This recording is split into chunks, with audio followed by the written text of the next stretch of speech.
Thank you all for being back here for panel 2 of our afternoon on making collections, revealing histories. We are so grateful to our participants and panel 1, Jenny, Marcella, and Rue, who I think hopefully gave you a great sense of how we think kind of in our daily work here at the Whitney about our collection, what it means, and the stories that we can tell through it. I wanted to say one more thing that I was thinking about, and I think I've now mentioned offhandedly to both Erica and Jackie Terrasa here from Colby, but having the invitation from the Lunder Institute was such an amazing opportunity for us to do something that Marcella mentioned also when she was up here for her panel, which is to have publicly the conversations that we so often have internally, and to have that platform for that kind of conversation. I think that becomes really meaningful for us in kind of learning how to articulate all the intentions and what we're doing. And the hope is that when you all are out, whether in our galleries or in other exhibitions, other collection galleries elsewhere, to think about the choices that are being made and how works are coming into collections. Look at accession numbers. If you ever see those numbers, the bottom of labels, it's really interesting to understand when things come into collections and think about that kind of decision making behind the scenes. So thank you for that. We're shifting gears and we are going to be talking. Really, this isn't the artist panel. I'm a phony. I'm just here introducing them. This panel is going to look at how artists have considered and responded to cite, and let's say specifically here, the Whitney, in recent projects at this institution and in our location downtown. I'm going to introduce our 2 esteemed panelists now. First, Alan Michelson, who is here directly to my left, who is a New York-based artist, curator, writer, lecturer, and Mohawk member of the Six Nations of the Grand River. And we specifically thought of Alan when considering this program because of a project that he worked on here in 2019. I thought it was so much more recent than that. So I was struck, but it's like those post-COVID, pre-COVID moments. It's all very blurry, right? So the project in 2019 was Alan Michelson, Wolf Nation. And it was a project that was kind of a collection exhibition because it was related to a film work in our collection called Wolf Nation.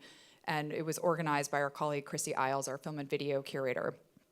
The exhibition itself, which Alan may talk about a little, consisted of 4 works in video, print, sound, and also augmented reality. And we're excited to be, as Alan will also talk about, thinking about this particular AR work in an upcoming exhibition, Shifting Landscapes, that you were able to hear about before. We also have here Ocean Hughes, formerly known as Emily Royston, who is a transdisciplinary artist whose work is in performance, photography, video, and text. And we thought of Every specifically because of a project that she had worked on here in 2023, Ocean Hughes, A Live Side, which was a really interesting very much interdisciplinary, right? A project that was sort of a 4-part presentation that included performance in this theater, that included also actually 3 different performances in the theater, and also a presentation in the 3rd floor gallery here that we now have the exhibition What It Becomes. And that presentation in the galleries here was around the piers, like around specifically inspired by our site here. So Every will talk about that shortly. To begin this conversation, I want to just say a couple of things about, kind of provide a little bit of context in thinking about how artists have responded to the Whitney's site. And this is something we've really been noticing since moving downtown.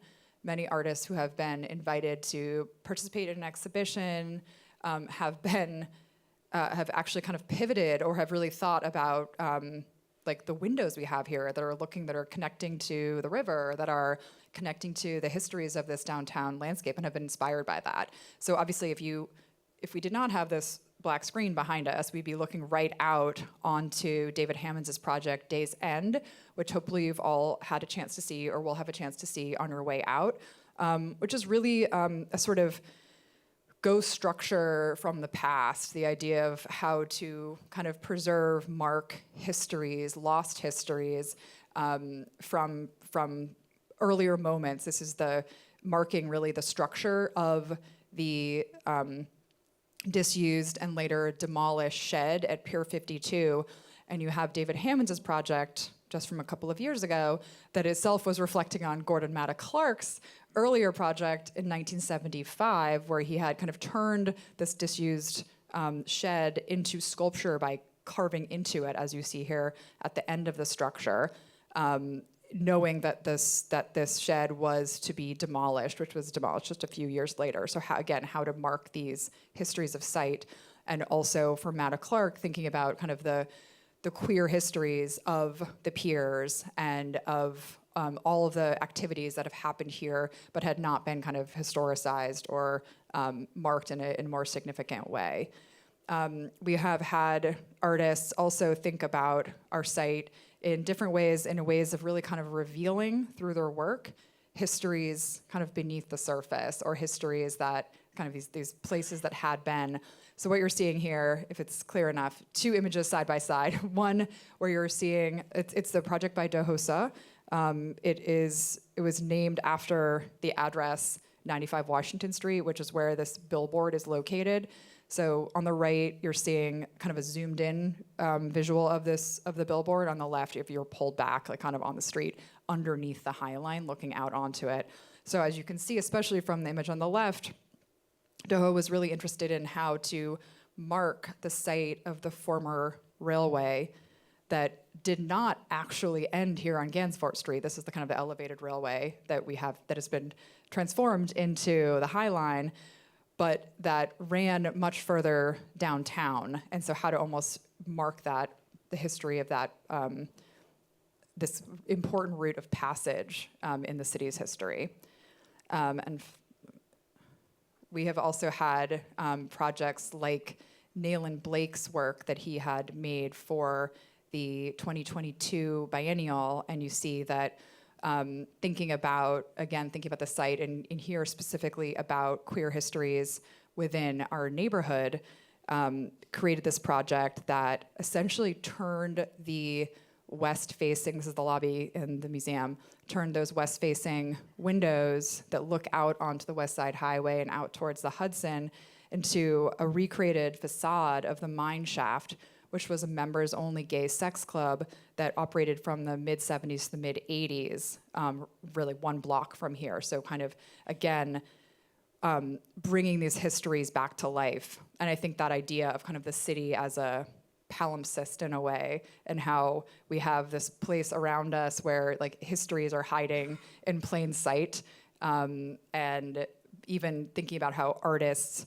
since someone that we have obviously in great depth in our collection and one of our great icons of our collection, Edward Hopper's Early Sunday Morning, was really about a site that was going to be destroyed, was going to be built over by high rises coming into the 7th Avenue neighborhood. And so the work itself becomes a sort of reflection of the memory of that place. So we are really excited to dig in with our two panelists. Alan is going to take the stage first. I think you wanted to go to the podium, is that right? Okay.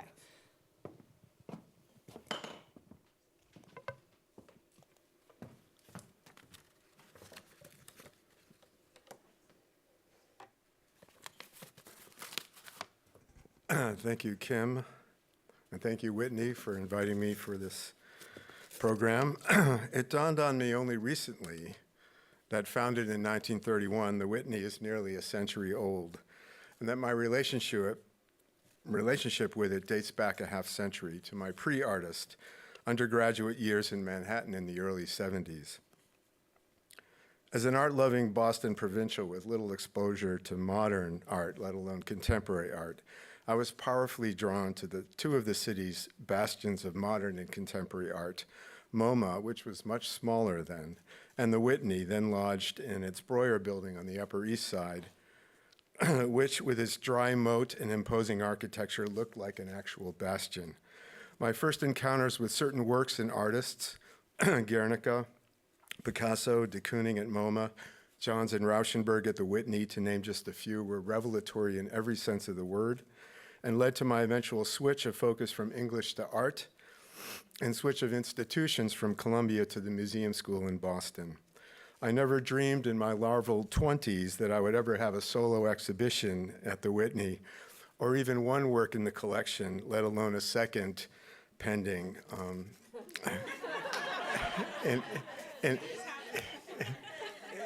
In a medium completely unknown and unimagined at the time, augmented reality. What drew me back to New York in 1989 was a project with the Public Art Fund, which I wrote about recently in a short piece that was published in the Brooklyn Rail, part of guest critic Michael Opping's project on site specificity. It provides some background to my site-specific practice, and I've prepared a slightly edited version that includes Sapong Canacan, tobacco field. It's called Taking Place. Most events are fleeting and temporary, but not so the places where they occur and leave their traces, if only in memory. As a child in the 60s touring Boston's historical sites, that which left the deepest impression was neither a statue nor a church, but a circle of cobblestones, maybe a dozen feet in diameter, set on a traffic island at a busy downtown intersection. A small plaque read, "The Boston Massacre took place here, March 5th, 1770. The stones were laid in a wheel-like pattern radiating from a center stone engraved with a star. Standing atop them, the mute power of the monument struck me, and I reeled at the thought of people being shot and killed there nearly 2 centuries before. For relief, I tried to picture the spot before Boston was established, before the English and their muskets, just a peaceful patch of woodland." Such thoughts were my first real exercise in what eventually evolved into my artistic practice.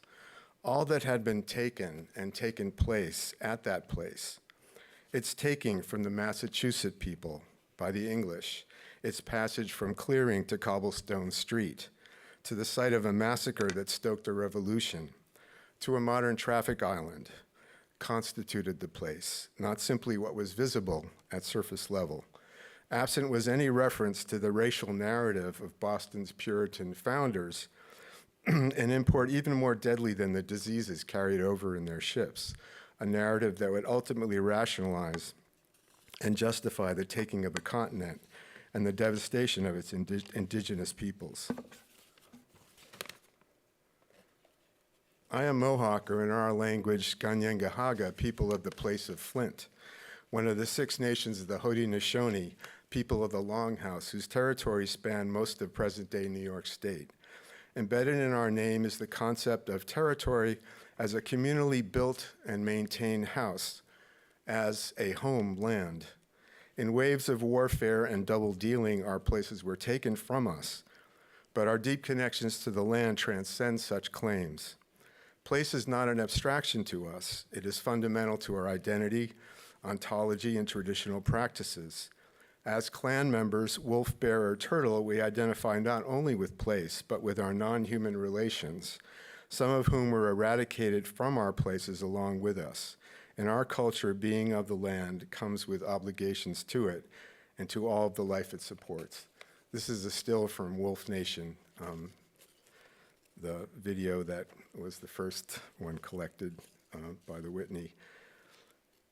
My first solo site-specific work was Earth's Eye, an outdoor sculptural installation in Lower Manhattan on the former site of the Collect. This is in 1990 for the Public Art Fund. The Collect was a pond that fell victim to colonial industry. Once the locus of fresh water, fishing, and feasting by the Lenape, as evidenced by a monumental shell midden on its banks, the deep spring-fed pond and its marshes supported numerous species of plant and animal life. But after tanneries, breweries, and slaughterhouses blighted its banks and poisoned the pond with their foul-smelling waste, the pond was drained and filled in the early 19th century. So that's a watercolor from 1798 of a pond, a large pond, like Walden Pond-sized pond, that was once in Lower Manhattan. I had access to a pond on Staten Island and started taking plaster casts of its muddy shoreline, capturing the tracks of a heron, but also broken glass and other trash. I later cast objects related to the collect's history, like oyster shells, reeds, deer tracks, corn, antique ice skates, and an anchor. From these molds, I cast 40 concrete wedges and installed them in the park in the shape of the pond as a memorial. Invited to create a Queens-focused work for a Queens Museum exhibition in 2001, I decided to explore the shoreline of Newtown Creek, the stream dividing the borough from Brooklyn. Sailing up it in a boat, I shot video of its entire 3.5-mile shoreline to create a latter-day moving panorama. The title of the resulting work, Messpot, meaning at the bad water place, is the indigenous name of the area and probably refers to its brackishness. In retrospect, the word seems prophetic, as the creek may now be the most polluted waterway in the world. Like the collect, its teeming waters and marshes were sacrificed to industry. After the Civil War, the first modern oil refineries located on its banks, along with other polluting factories whose waste destroyed the creek and its freshwater tributaries. A multi-million-gallon underground oil spill has leaked into the creek and surrounding soil for decades, and the EPA designated the creek a Superfund site in 2010. Mine was an exploration in reverse, an indigenous inventory of Messpot centuries after its violent seizure by the settlers of Queens. The idea to project on a feather screen stemmed from a dream I had of a white bird, which later materialized on site in the form of a great egret I surprised while scouting the creek, and which appears in the video. Its presence signaled the persistence of indigenous life, including the fish and crabs, which were its diet. For MoMA's PS1's Greater New York 2021 exhibition, I sailed local waterways that were once some of the richest oyster grounds in the world, shot panoramic footage of their shorelines and projected it onto a 30-foot-long midden made of oyster shells borrowed from the Billion Oyster Project. Indigenous shell middens, like the one at Collect Pond, once dotted the landscape up and down the East Coast until extracted for shoreline development. Much more than mere trash piles, some contained burials, and others were ceremonial structures. They are and were a testament not only to the natural bounty of the area, but to the sound ecological practices of indigenous communities over millennia. I'm going to play just a little clip of this, and the soundtrack is a recording of the songs of the Ganetwe, the Lenape skin dance, transmitted by the Lenape to my Haudenosaunee ancestors for preservation and safekeeping during a period of colonial disruption. As such, they are the site-specific songs of this land, of Lenape-Hoking.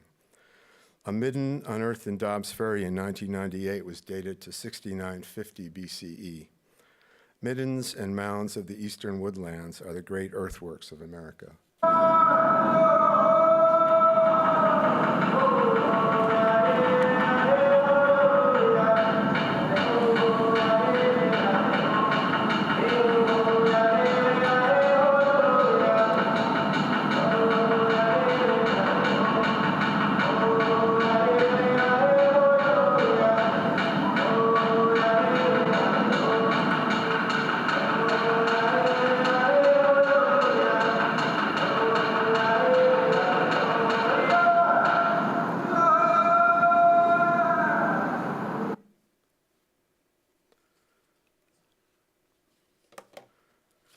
The site where the museum now stands was once a beach, and a Lenape site called Sapongkanakan, a name which translates as tobacco field. Indigenous place names are not only euphonious, they are historical and descriptive and carry the voice and story of the land in their sound and syllables. The late Jimmy Durham was a friend, and my favorite poem of his begins, "This is not New Jersey, and this is not Greenwich Village, and the land here does not answer to that name." The Lenape planted the tobacco here that, like the Three Sisters, corn, squash, and beans, were cultivated by the peoples of Turtle Island for millennia. Evidence points to tobacco, though inedible, actually having been cultivated first, which, if true, cements the plant's primacy and origins as sacred medicine. Nicotiana rustica, the indigenous strain we still grow on Turtle Island, did not appeal to European smoking tastes, who, by finding it too harsh, actually saved it from becoming a commodity of the tobacco industry and allowed it to remain a staple of ceremony and not profit. The familiar commercial tobacco strains descend from a Caribbean variety smuggled north by John Rolfe of the Jamestown colony, husband to Pocahontas and founder of the Virginia Tobacco Project, so deeply implicated in African and indigenous enslavement and indigenous dispossession. In 1633, Wouter van Twiller, the New Netherlands governor, established a tobacco plantation on the outskirts of Sapon-Canacan, eventually violently displacing the Lenape and grabbing their land. As much as I love the Manhattan that is, I lament the Mannahatta that was and seek out its former sites. The rising smoke of our burning tobacco is an indigenous axis mundi, a column of the sacred connecting earth and sky and the place of offering a center. Sapon-Canacan was such a center before the Dutch, one of many thousands across the continent lost to invasion and dispossession, but preserved in its indigenous name. Those names need not be reduced to local color, to geographic nostalgia. They distill and connect us to holistic worlds and their spiritually infused practices. Situated at the spot where Minetta Brook, a substantial stream buried for 2 centuries, flowed into the Hudson, Sapon-Canacan was likely also a fishing station. In 2019, for my Whitney exhibition, Wolf Nation, we installed Sapon-Canacan, a virtual ring of native tobacco in the lobby, based on the plants in my sister's garden at Six Nations Reserve in southern Ontario. So the image on the left is part of Linda's garden. And this happened courtesy of the enthusiastic support of curator Chrissy Isles in the museum and of the imaging technology known as AR, or augmented reality, and the amazing wizardry and collaboration of artist Stephen Fragale. Accessible on visitors' smart devices through a free downloadable app, Sapon-Canacan is a site-specific interactive work that reads your position to center you within the tobacco circle, and it allows you to move among the slightly swaying virtual plants as you would in a real garden. It's a challenge to vividly evoke or commemorate that which is absent or lost, and AR was the perfect vehicle, and Stephen, with his devotion to the project and awesome skill set, the perfect collaborator. It was a kick to have Sapon-Canacan acknowledged in Alex Greenberger's 100 Greatest New York City Artworks in Art News last year, and it is thrilling to have it soon take its place in the Whitney's burgeoning collection of digital art, overseen by its visionary curator, Christiane Paul. Thank you.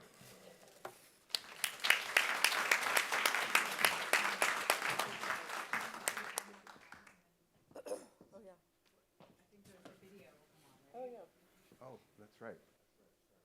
This is the shakiest video you'll ever see.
That's me. Hello. Nice to be here with all of you. Thank you, Alan. Okay, here we go. I didn't really intend to write anything today, but as I age into my practice, I'm really relying and enjoying writing more. And I also wanted to tell a story, so I wanted to have more of my language. A brief intro to me is for 25 years, my work's been made on a continuum between liberation and grief, and performance and image. I've been interested in transitions and thresholds. I've theorized alive time and ecstatic resistance. For 5 years, I wrote and worked through a text titled Uncounted that was 23 questions, and I used that text to make exhibitions and performances. Some of those questions a little bit relevant to us today. Number 14. For the past while, I've been thinking about transitions, the shifting of weight, changing of direction, genders and governments, choreographic and interpersonal. Transitions, no matter the context, are a political moment, a chance to detach from weighted positions, a chance to be moved. What is a transition that is not a solution? Number 12, collectivities instead of collections. Is this a question? Can we support collectivities instead of collections? Number 11, how to be alive in a museum. Any living thing becomes queer in the museological, queer in the museological. Aliveness trespasses. It doesn't know it's marginal. And 19 more questions like that. But now and today, I'm going to speak more specifically about the project that I had here at the Whitney in 2023.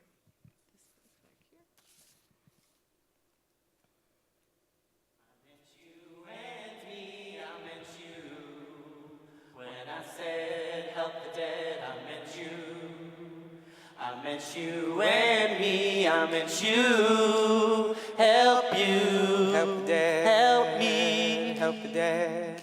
I commit to you, help you, help the dad, help me, help the dad. I commit to you.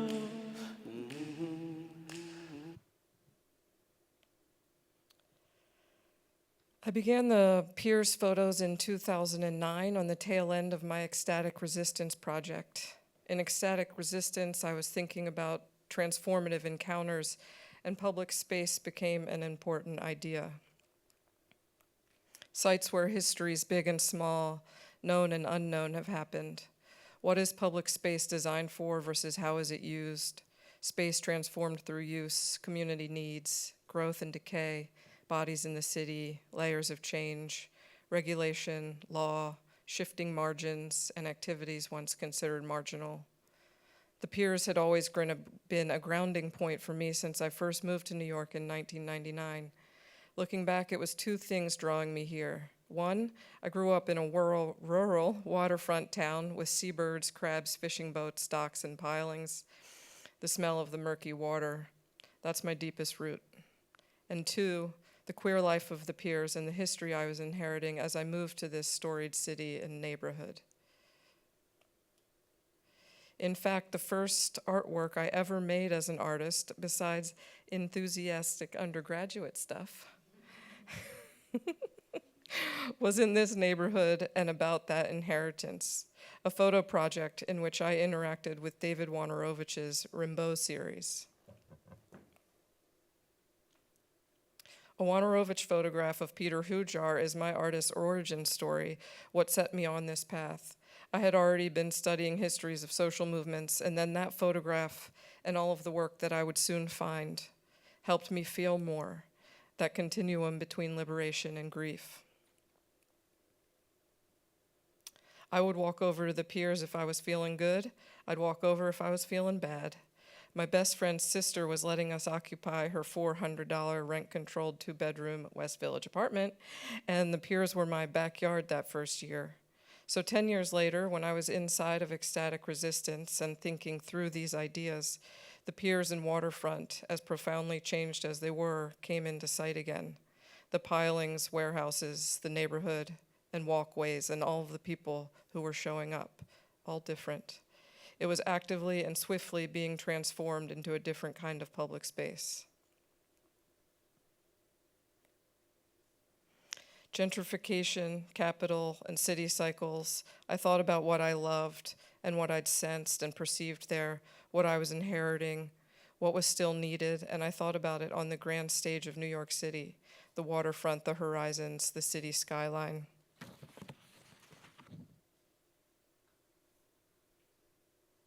Sorry, this is a little weird. How the piers and environs had been in process from their time as an industrial river, military use, the development of cars and highways, to the post-industrial off-center place it was when people who needed it, marginalized communities, began to inhabit it. I was carrying all of this when I began the process of trying to find a boat captain to take me out on the water. I called several marinas. Most people who answered the phone quickly demurred. I clearly wasn't a big spender looking for a pleasure cruise. There were two main factors that were contributing to the dial tones. One, it was the very end of the season with only a few passable days before the marinas closed for the year. And two, shore access and boating laws had been changed since post 9/11 Republican National Convention was staged on the West Side Convention Center. I kept calling, found a scrappier boat club, and I was soon given the number to an intrepid Maine native who didn't mind the wet weather or breaking the law to take some pictures. The day was overcast with scattered showers, and to this day I remain grateful to each raindrop I see in the prints and the full cover clouds that quieted the landscape. I brought an artist friend to help and 5 cameras. A medium format Hasselblad, a Yashica T4 Super, a digital camera, a cult classic Holga, and a waterproof one, just in case. Our captain was gentle, curious, and irreverent. He let me cajole him into close drifts, engineless idling amongst the pile fields. He gave me all day instead of the 2 hours I could pay him for. We crossed the river to look from the Jersey side, and that's where I found my favorite piling, a distinctive, queerly expressive slice of wood emerging apart. I had always intended on collaging the images, and so once back in the studio, I traced my iconic piling onto black construction paper and obstructed a perfect landscape photograph.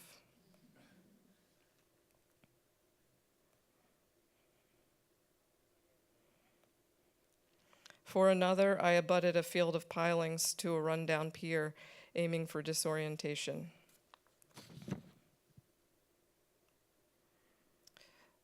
Did I already do that? Oh, I'm confusing myself, aren't I? Sorry. Where'd that go? Oh. Since the shoot day in 2009, I've pulled out the contact sheets a couple of times a year, every year. I always knew that one day I would revisit them, without ever imagining how thoroughly the pilings in the neighborhood would be transformed. The Whitney we now sit here, and the Whitney invited me to show here. My most beloved pile field is now under a little island. David Hammonds has joined the shoreline. These images still resonate in a long thread connecting to my newest series around death care. From 2009, when I was looking at the piers as unmarked memorial, a found monument to the lives that needed that unregulated place, to those who died living queerly, who died from violence, neglect, AIDS, and poverty, to the cultural milieu that once thrived on the unregulated waterfront. These photographs thread through 2 decades of my life as an artist, and when I revisited them for my show here in 2022, or 23, I forgot, I continued to collage them, but I also let more horizons exist uninterrupted, interrupted as they now are by everything outside the frame, by what was transpired over the years since my camera framed them. The city sprouting up on top and around. I always loved that one of the main reasons the pilings were kept was for environmental reasons, not aesthetic or historical. If they uprooted the pilings, then decades of pollution that is settled into the muck would be released into the current of the river. The protected spaces of the pilings, protected from predators and tides, are a fish nest, a fishery, a fish neighborhood. That's why the pilings remain, not because they honor marginalized lives that brought them to life, but because activating the muck is disruptive, hazardous, old ills, bad decisions still vibrating in our muddy shoreline. Yet here we are today discussing exactly that, activating the muck, muddying the waters, trying to see clearly where we are. This building and the people who work it is a powerful institution sitting atop many lives and legacies, many struggles and injustices. Those stories are always going to be right there in the river, and the tides will keep knocking on the door. When I said help the dead, I meant you. I meant you and me, I meant you. When I said help the dead, I meant you. I meant you and me, I meant you. Help you, help me. I commit to you. Help you, help me. I commit to you. Okay, so on this spectrum between alive and dead, dead is not the opposite of alive. It's not a binary or a simple biological fact. It's a complex social choice. What is dead? What do we let die? Who do we let die? Who do we actively harm? What do we actively extinguish?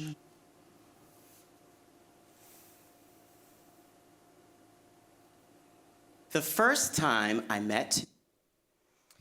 So that's Help the Dead. It's the first in of a three-part series that is that I made. Help the Dead, One Big Bag, and River, which was a commission for this room. All three were exhibited and performed in this room. And when I first spoke with Adrian Edwards, who is the one who invited me to work here, I had just changed my name, which was a grief-related decision. I took the last name of my beloved sister, mother, grandmother, friend, and kind of stepped into a new era in my life. So I was just changing my name, and I was just beginning this series. From COVID and Adrian taking on the biennial and me being slow, we let that invitation linger, and it took some time. So by the time I did arrive here, all three parts had happened. So this is Help the Dead. It starts being a workshop, and it moves into being a funeral. On the right is Geo Wyax, and the left Colin Self. We wrote that music together. Geo also appears in River, which is the commission I did here, and is a influential friend and collaborator.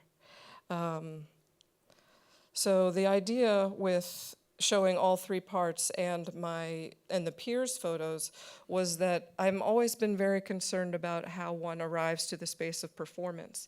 And so when I knew that I would be working in this place, I knew I also wanted to work in the third floor gallery, which is how you come into this room and how you leave this room. And so because I have this, the kind of the longest route in my work is related to these questions of liberation and grief, and I was able to tie that 2009 artwork of the peers, rework it, finally finish it, and connect it to the death series. This is the funeral part, which you might not know by image. So I started to study how to be a death doula in, I'm so bad at years, 2016. And it made the series out of my experiences doing that. When we performed this work here, many people thought that it was site-specific because of the resonance with the peers and that I was always using kind of the window and the curtain as a character in the works, when we could see it and when it was closed. So that site really impacted it. And then again, you would walk out and see the photographs installed. I just wanted to point out here that some of them were on these like kind of large vinyl-sized images, and that's really so that the body is in relationship to the size of the pilings themselves. This is one big bag, which I can't get into the details of any of these really, but that is Lindsay Rico, an incredible performer. It's a 60-minute video, and it's an installation in which all of the objects of a death doula's toolkit are installed in the room. And things are installed at the height that they're used on the body. So you can see that that makeup kit is up by her face. A shaving kit, the diaper is low. Gloves would be where your hands are. And people, when they are watching the video and then they navigate it through the room, they can start to feel that resonance. And yeah, so it's all of the tools of a death doula's kit. It's really like a consciousness-raising kind of project. It's very much about self-determination. It uses humor and music, all of the projects do, but it's also really, really quite concretely informing people of their options and asking people to think about that, you know, to make decisions so that you live as you die as you live. This is River, which was the actual commission for this room. What do I say about this? It's there's a lot, you know. I'm still processing this work. It was a little bit over a year ago. I can say that it stars a main character, which was Geo. And there we can see that the curtain. The heart of the project is a conversation between these two, and it's a little bit of a world-building project in which they are discussing the idea of crossing and shoring. So in plain terms, the narrative is that the person on the right has the ability to make round trips to the underworld. Most people just go one direction. And the idea is that they can come back, and that there's this whole community of people who hang out down there, right outside the window, and they can recognize each other and they perform roles for each other. The idea is that the crossing, that sound makes the path. And I'm going to read a little bit of a quote here about the, there you can see the city outside the window. So this is the idea of what is happening in the mud, why they are crossing, what they get when they cross, what they bring back. So Waddy is the character, Geo playing the banjo. I think that everything that once was alive, is still is. People and ideas and forms are all slap mixed up and right next to each other, and it's all permeable and thick and muddy. What I think is that there are scenes, moments that vibrate, still moving, alive down there, stilled to a point of rhythm, and all the threads still active. And that's how we find, how we carry, how we cross. So the idea really being that there's stuff, valuable things in that mud, and that they're still down there for us to go and retrieve them.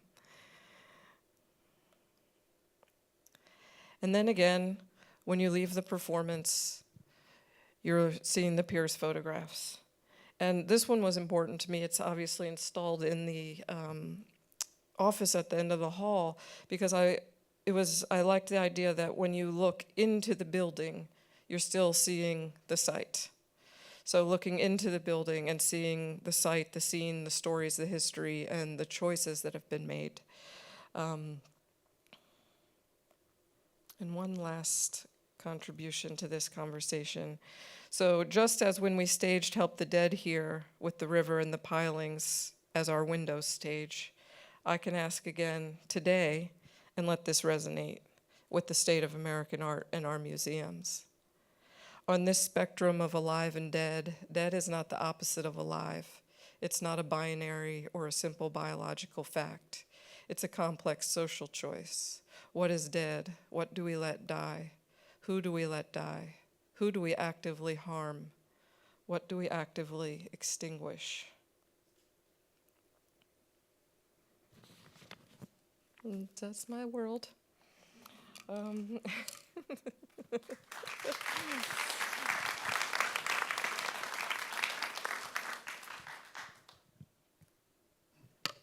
Thank you so much, Every and Alan. Oh, did you want to say? No, should I go forward? Or? You can probably push, yeah, there we go, okay.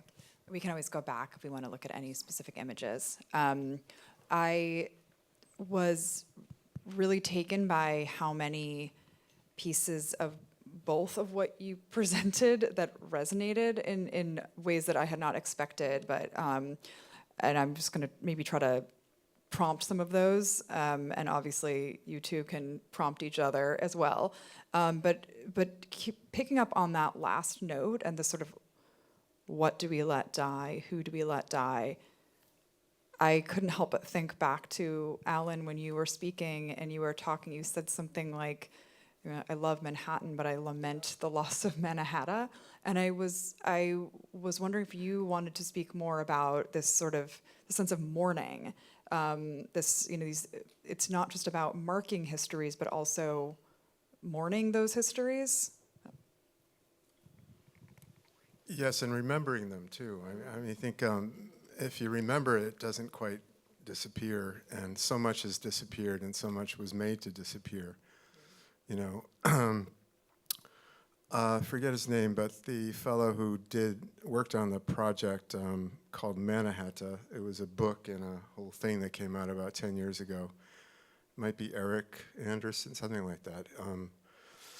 He once speculated that if the country had been settled, or unsettled, as it might have been, from west to east, that this area might have been preserved as a national park. You know? I mean, just think of the amount of variety and diversity in the ecology here. And again, we all love New York City as it is, but can you imagine it then with ponds and actual hills that weren't leveled for the sake of the grid and everything else? So, but it's also you know, it's a human world too. It's a world of sustainable culture, you know, which we're all worried about now. So there's a lot of things to recommend thinking sort of backwards first a bit and then trying to apply it to the forward. So, you know, I was privileged to partner with the Billion Oyster Project on that Midden piece that I showed you. And they're doing, you know, great work restoring the harbor. Through the ingenious solution of letting nature sort of help itself. So, you know, one oyster can clean about 50 gallons of oysters. They filter the water. So the goal is 1 billion oysters in the harbor to clean it. It's not to bring back the oyster industry or the edible oysters. It's just to clean the harbor. So I think there's some hope on the horizon. Just like when I went into that terribly polluted creek, there's now a Newtown Creek Alliance that's doing really good work there, trying to restore the creek. And since there's been a new filtration plant and so forth. So, you know, there's reasons to be optimistic. But you know, American history is a very tough history, and it's not being told correctly at all. And so some of my projects, I get into that a bit. You know, it didn't happen from, what did Smithson call it? Entropy. It didn't happen from entropy. It happened from people making decisions that had to do with feeling superior to other people and feeling like they could take their land or their lives. And we really haven't faced that adequately as a nation. So I hope you know, art can be a vehicle for that sort of thing. I was also struck, kind of keeping on that note, that you both in projects, whether Every for your project here or the Piers project, which ended up here, let's say, and Alan for the MoMA PS1 project, related to the Billion Oyster Project, et cetera, that you both sort of took to the water. You both talked about actually being out, like doing your research into the projects by gaining, to me, it was like you're gaining a different perspective, quite literally, on the place that you're studying. And for both of you, it was the water, and you both invoked, whether it was the oysters and kind of that, the underwater lives of our city, the muck. I was wondering if you wanted to talk about that further. Sure. I want to say thank you for giving me the opportunity, because I have my dear friend Gio, who I mentioned, who performs in my work, has also done this several years project called the Muck Studies Department. And so when I say muck, I hear Gio. But yes, very much, that's the, with River, the work that it was commissioned for this room, I was really trying to think about all the lives and the stories that are still down there yet to be told, and that's why it's really like it's a narrative-driven piece, and which also, kind of drove me to write and read here today, rather than say, speak in another way. But I am very invested in that mud, and what the idea that of what, just like the metaphor of stirring it up. So yes, and I thought maybe that's also why I wanted to tell a little bit of a story about actually what it takes to get off of this bit of land and into the water. Finding somebody who can get you out there in order to change the perspective around here. Yeah. Someone from Maine, Yes. we might add, for those of you in the audience. Coincidence. Water, where my answer is just highways, really, So for that piece, Mespot, I thought it'd be really interesting to look at the land from their perspective, more or less.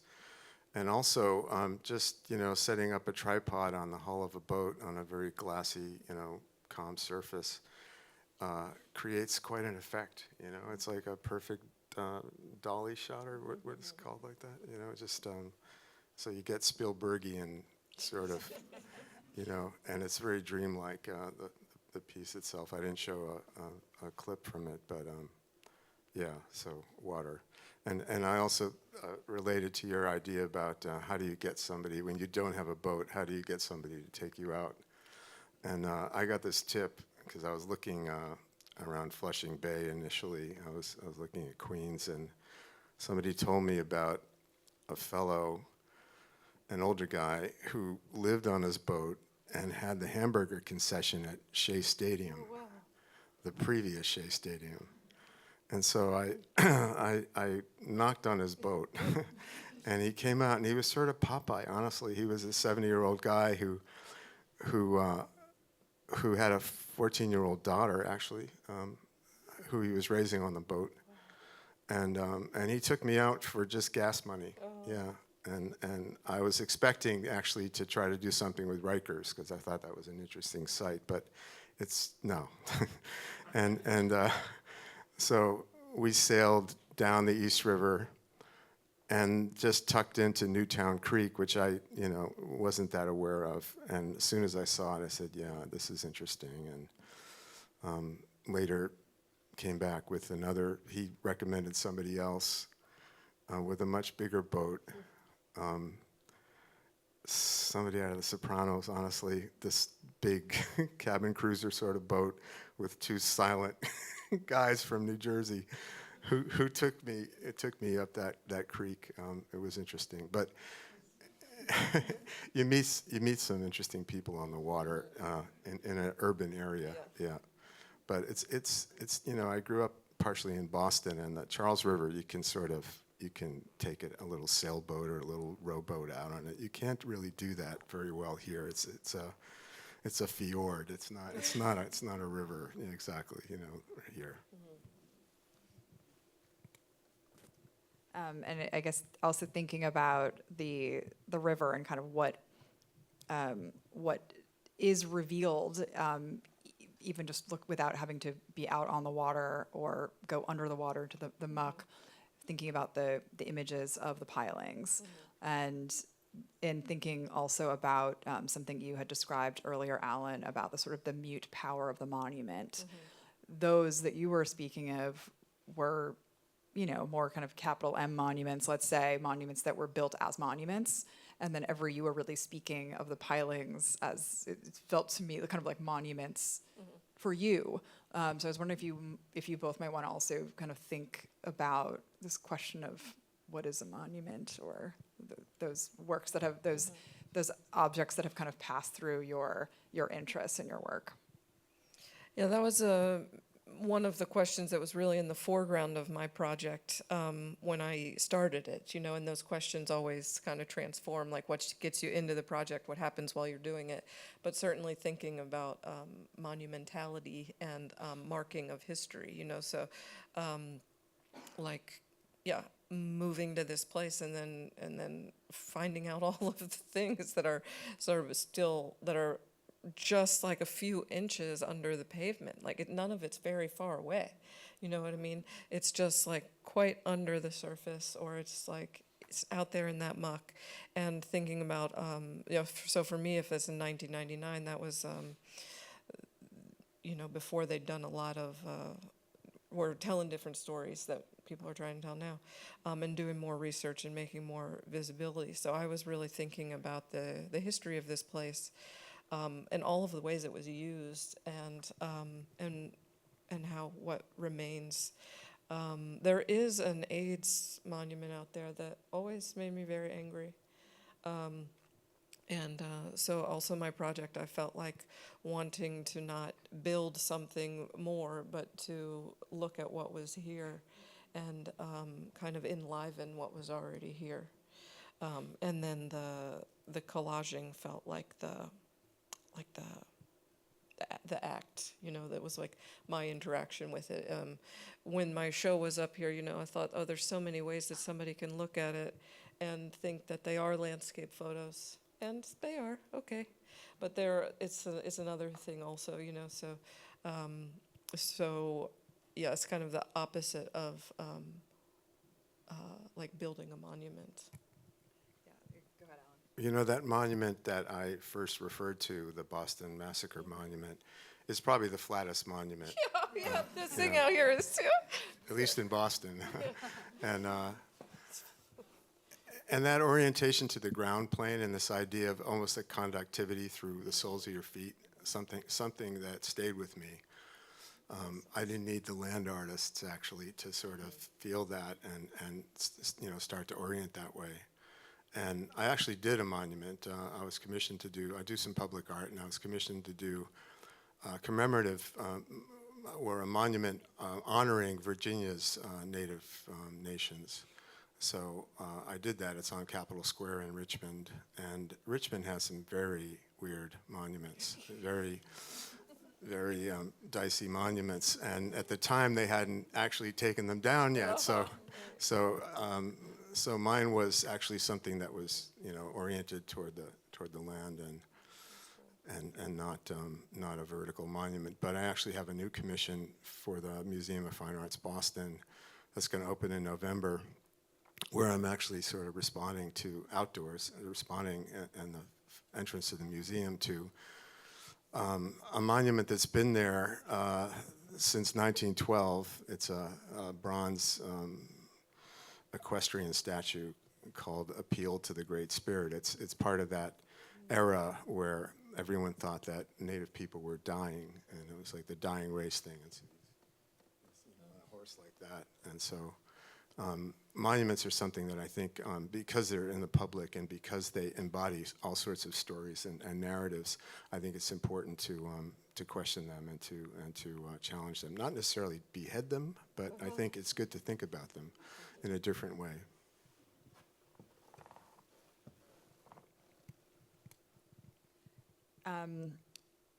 The other piece that kind of resonated with me through both of your talks was around thinking about collectivity over collecting and territory as a community-built place.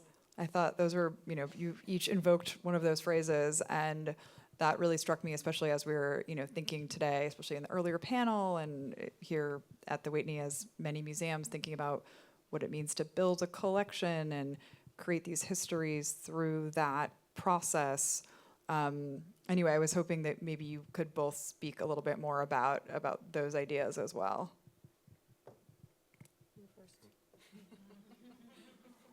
Yeah, well, I guess it's really about where you sort of locate your art in a way. Like, do you locate it within your own person? Sort of, many artists do, and that's fine. And of course, we're all representative in some respects of everyone else. But you know, for me, I really think about a much broader sort of set of forces and you know, history. As a collective sort of project. I don't think it has to be sort of lodged in the body in a sort of autobiographical way. I look for a wider sort of field for my work, and it's collectivities that make culture. It's not individuals really. Individuals can, you know, sort of steer it different ways, but. So I have a respect for that, and I think that's how our people tend to operate is as collectivities, as opposed to just, you know, that hierarchical, you know, individual on high and everybody else below. Yeah, I wrote that I wrote collectivities. Or collections. I said, is this even a question? You know, because it was like, when I wrote that text over several years, it was really thinking about the politics of performance or movement and aliveness in institutions. So that was really trying to I'm always trying to bring things to a point of choice. You know, there's very much, there are so many conventions and established histories and protocols and hierarchies in our field. And if we can kind of open that up as a point of choice, like we are collecting things. But as you all were talking about in your panel before also, you know, there's so much that is valuable and cultural and just you know, that isn't a thing. And how do we support that? How do we invest in that? You know, and all of the really complicated questions about what it is to hold or capture and then re-enliven. And, you know, I like that vocabulary. So I like to think through things like that. And that's why, you know, I think my practice is always moving between kind of like the photographic and the live and these dynamics that are between those things. Yeah, it's interesting. It's something, I mean, it certainly came up in the first panel, but the sort of institutional role or the way we think about how to care for a collection of objects, but also how we use that collection of objects and almost that use side of it, when thought of in the most expansive and, you know, positive way, is that's kind of the heart of it, and that means that it's not just the material side of that stewardship, but also bringing something to life, which is something that, yeah, it's always a big question within institutions. You know, history is thought to be a very dry sort of subject that's, you know, just memorizing dates and things like that. But, you know, art can open it up in a different way. I think, you know, it sort of leaps over certain resistances that are there and sort of hits you in the head and the heart at the same time sometimes. So, I mean, that's its power, right? So, yeah. And, you know, despite our I don't know, our finances, artists have a lot of power. And, you know, you can see it now with all this banning of books and things like that. You know, people who actually have political power are afraid of artists because we truth tell. And we don't care, you know. It's like we're already losing in every way, shape, and form. They sort of keep us down because if they didn't, boy, what would that be like?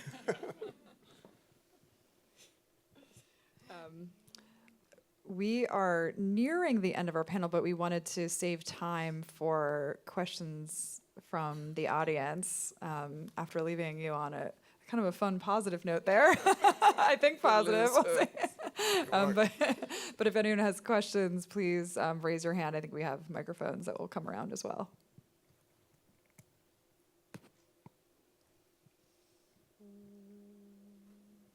I guess we explained it pretty well. Hi there. Or not. Can you hear it? Yeah, okay. I'm thinking of the Whitney as being agency and allowing artists as a collective to, engage with the public. And I think that in its way is your collectivity, right? And so what will happen with material culture?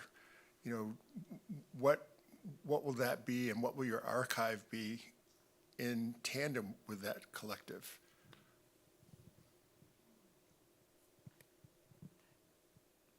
I guess this is for me. It is. I was like, wait, no, that's not. You don't have to worry about that. You have that artistic freedom thing going on. No, I think that's a wonderful question. And I think that the idea of thinking about collectivity in relation to audience, in relation to being a platform, I think that's a word that we use a lot in thinking about what it means to be a place that can show, that can support, that can present opportunities for artists and for artworks to have this like public forum, to be in dialogue with other works.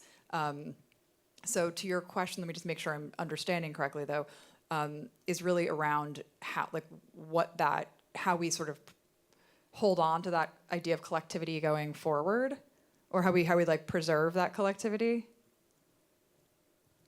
Well, I think with your artists that are here right now, I'm seeing that partnership, that collaboration that the Whitney has with them, enabling them to do what they're doing. That's wonderful. But you're going to archive, and you're going to add to the collection their works or some kind of documentation of their works archivally. So what's going to happen for curators as they go forward, managing all of that material culture, because an archive is still, I think, an object in a way to me. And so what does that look like? What's that responsibility look like for the Whitney? Yeah, so that is sort of what I was wondering. All right, so it's a really good question because it also gets into some of these kind of internal conversations that have been going on for a while, and I would say increasingly now, around how we are preserving the materials and the conversations and the research that goes into every acquisition, every time a work comes into the collection, meaning every presentation of work. There was actually a question about this in the first panel that was not the same question, but kind of relates to it in a way, which is what are we doing about all of the work that goes into these collection exhibitions? Where is that being preserved in a way for our publics going forward? We are working on a lot of different things internally. First, and this came up on the earlier panel, but thinking about the sounds so technical, the assets that we have on our website.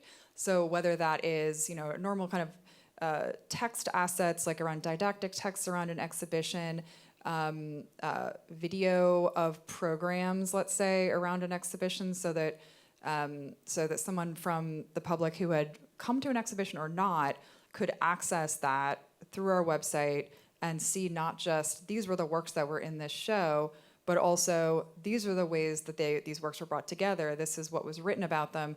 Oh, there are these 3 programs that were recorded where there were conversations around these objects, and that all of that would then is a way of kind of like building a public record around these ways that were, this collectivity in a way, I suppose.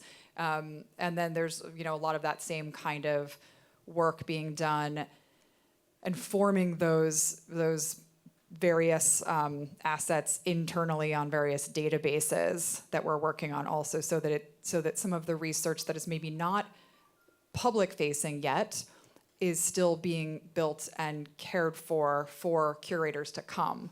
So this came up in the earlier panel about sometimes we look at a work that came into the collection from a certain year and you think, oh, who was that? Who brought that in?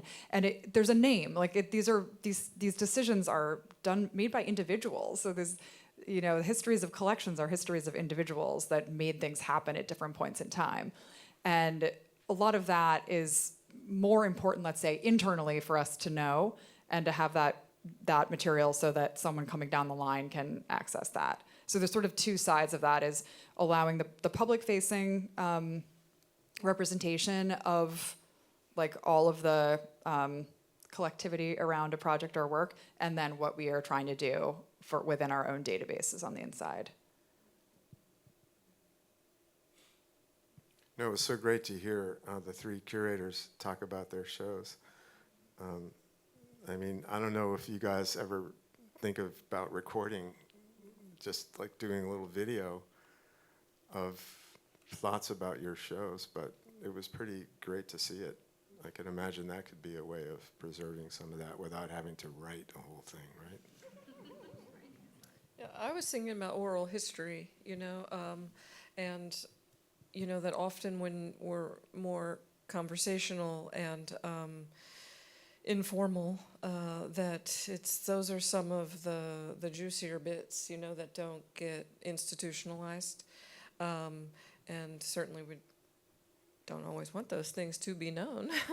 But it'd be interesting if there was like some sort of receptacle, that is available to the future that is more conversationally about the decisions that got made in a room and the forces, that impact decisions and stuff like that.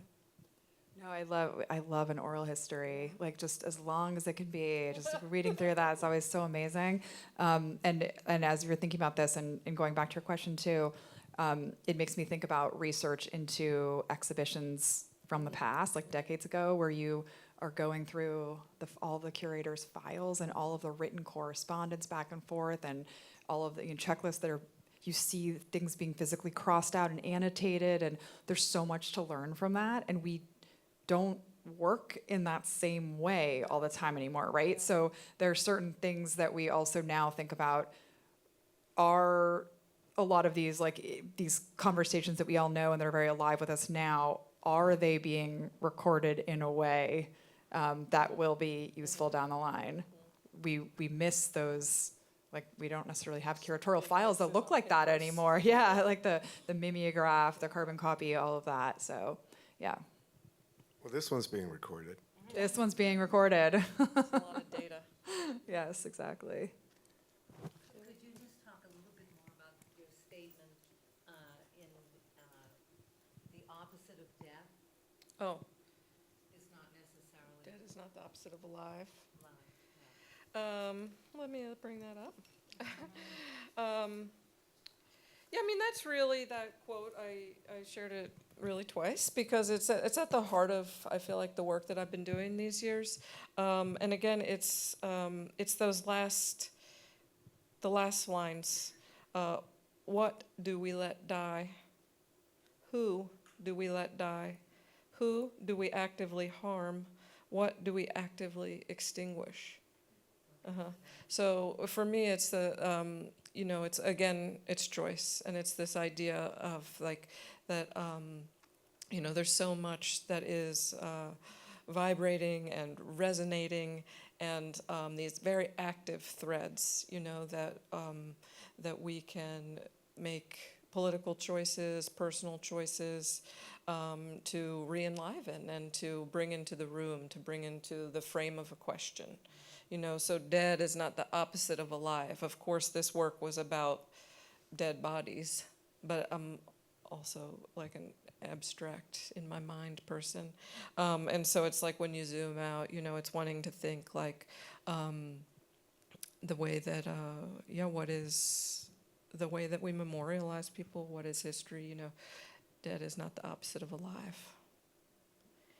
It's not a binary or a simple biological fact. It's a complex social choice. That's the part. And then they sing.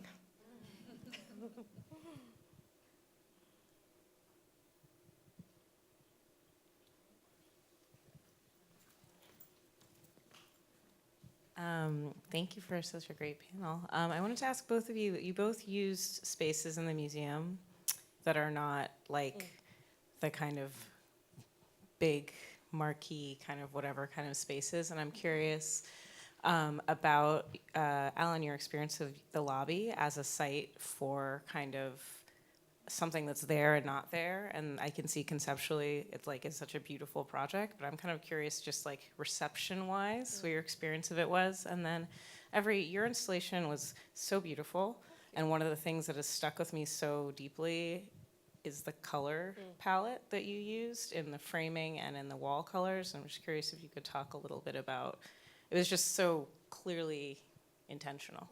So I want to hear about your intentions. Well, I used to live right near here. And so I knew this site as a site of that for, before the Whitney was here. And once it was here, I remember having a meeting with Megan Hoyer at some point and talking about, how this site was once tobacco field, Sapon-Canacan, and at the time just sort of imagined maybe doing something in the lobby there. But, when I had the Wolf Nation show, I wasn't aware of how shoehorned film and video is within the building. So part of it was sort of, real estate. Like I wanted to show more than I was sort of allotted in a way, and this was a perfect way. AR was a way to do it.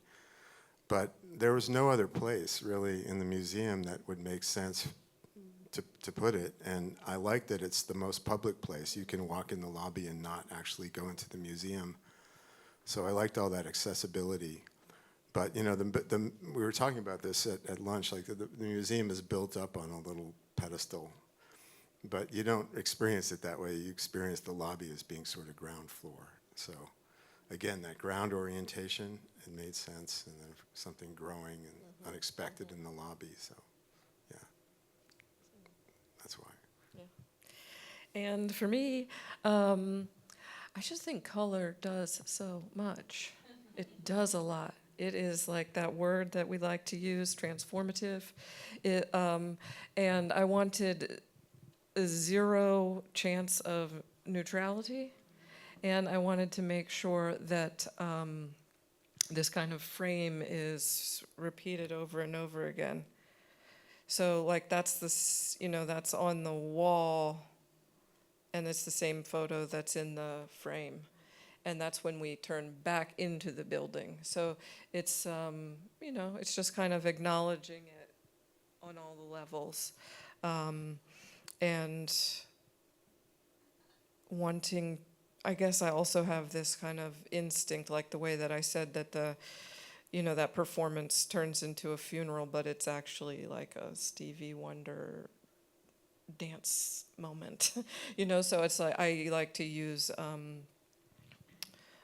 kind of counterpunctual things and tension in order to focus people's attention in different ways. And I feel like this kind of framing and, that color does it, yeah. I think the brown, which you were seeing, is, of course, like, it's pretty easy to imagine that it's mud. But for me, it was also, it's like it's a grounding. And then the pink is pink. And I think you actually both share, I mean, Alan, you said this when you were describing beginning to work on the Wolf Nation project with Chrissy and working in our film video gallery for that, and being interested in like, but what about this place, and could there be a project elsewhere? And you had shared something similar and thinking about like being asked to think about performance and the theater, and then coming to the theater and looking out like, but what about the space of transition as you come into the theater, as you come out, and the connection to like the windows and what you're seeing outdoors. So that was an interesting thing that linked both of your projects together. Yeah, for me, this is like no possibility that I could ever make something that didn't deal with where we are and that what is outside of these windows. You know, because one, they're like spectacular. And then there's just so, as I keep saying, so many threads to pull. You know what I mean? So many connections to make, so many ways to kind of honor and challenge where we are. And I think it's like it's built into the place because of the window, because of the site, you know. This is not New Jersey.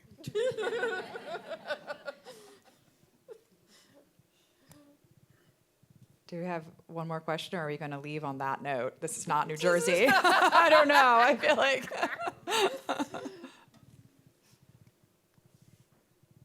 Okay. Thank you. One more. Oh, Sorry, I've got one more. yeah. My question is, and maybe I didn't get this clearly, you said you went out on the boat, on the water, and you took all those pictures of the decaying piers, and the light is so exquisite, everything that you're doing. It was optimal, perfect. You were anointed in With rain. getting those images. What if it had been sunny? Would you Yeah. have waited for the cloudy day? It would have changed everything, would it Yeah. not have changed everything? Yeah, would have changed absolutely everything, yep. And because some of my favorite moments in those photographs is when the horizon disappears. And that's like, that's the cloud. I consider myself a lucky person. Yep, and it was that thing about it was the end of the season. All the harbors, marinas were just about to close. I only had I framed those prints and they were still wet. You know, that whole thing was just like, I just got lucky. Well, Alan did tell me earlier that Friday the 13th is a lucky day for him, and it is a Friday the 13th. So I think there's a lot of luck on this stage. Okay, so I think we can conclude today's program. Thank you all so much for being Thank you. here. We have a reception also, if you would like to join us. The reception will be upstairs in our trustee room, which is in the 8th floor of the museum. So please follow us if you are interested in stopping in. And thanks again.